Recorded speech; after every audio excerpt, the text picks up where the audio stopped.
అమ్మవారికి ఆలయంలో కలశ కుంకుమ పూజ కార్యక్రమం ప్రారంభమైంది. అనంతరం మధ్యాహ్నం 12 గంటలకు ఎప్పటిలాగే అన్న సమారాధన.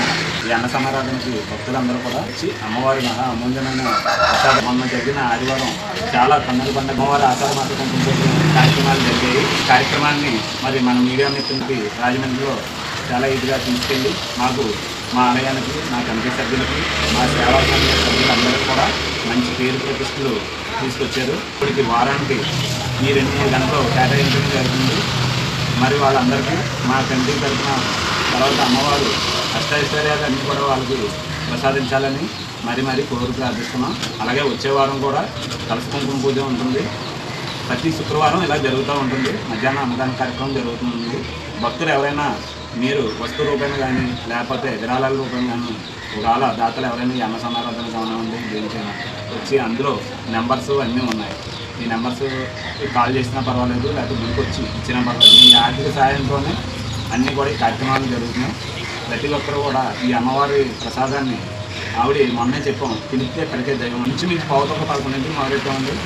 పావుతొక్క 1 గంటకి వంటలు కూడా అయిపోయి అంటే పొడవులు అన్నీ కలిసిపోవడం వలన ఆవిడ గొప్ప మా అన్న ఉంది కాబట్టి మా తండ్రి సభ్యులు తర్వాత మా సేవా సభ్యులు అందరూ కూడా చాలా పవిత్రంగా చేస్తున్నారు. ఇక మా కమిటీ తరఫున ఈ సేవకుల తరఫున కూడా ఇక్కడ కార్యక్రమం జరుగుతుంది. జరిగిన తర్వాత ప్రతి వారం కూడా భోజన కార్యక్రమం జరుగుతుంది. ఇక్కడ అమ్మవారికి ఎటువంటి నిధులు నిక్షేపాలు ఒక రకమైన ఇన్కమ్ ఏమి లేదు. అందరూ దాతల సహకారాలతోనే నిర్మాణం జరుగుతుంది. దీంట్లో పరపక్షాలు లేకుండా ఇక్కడ మహిళలు మేము అంతా కలిసి ఒక సోదరభావంగా ఈ కార్యక్రమంలో పాల్గొని ఎటువంటి సందర్భాలు లేకుండా చేసి ఈ కార్యక్రమాన్ని జయప్రదం చేస్తున్నాం. అదేంటంటే ప్రతి వారం మనం చేసుకున్న ఖర్చు మనకు తగ్గింది కాబట్టి ఇందులో రకరకాల విధానాలు ఉంటాయి. ఏమన్నా ఇది పట్టించుకోకుండా మనం అందరూ కూడా యాక్టివ్ మీద చేస్తున్నాం. ఫ్రైడే రోజున ఇక్కడ అన్నదానం జరిగింది. అలాగే కుంకుమ పూజ కూడా జరగడం జరిగింది. ఇకపై ప్రతి ఒక్క శుక్రవారం కుంకుమ పూజ అనంతరం అన్నదానం జరగబడును. కాబట్టి భక్తులందరూ మీ యొక్క ఇష్టదేవులైన సత్తమ్మ తల్లిని అలాగే లక్ష్మీదేవిని వచ్చి దర్శించుకుని మీ యొక్క పూర్వకమైన మనసుతో ఈ కుంకుమ పూజ జరిపించుకుని అన్నదానం స్వీకరించగా వెళ్ళాల్సిందిగా భక్తులు మనం చేస్తున్నాం.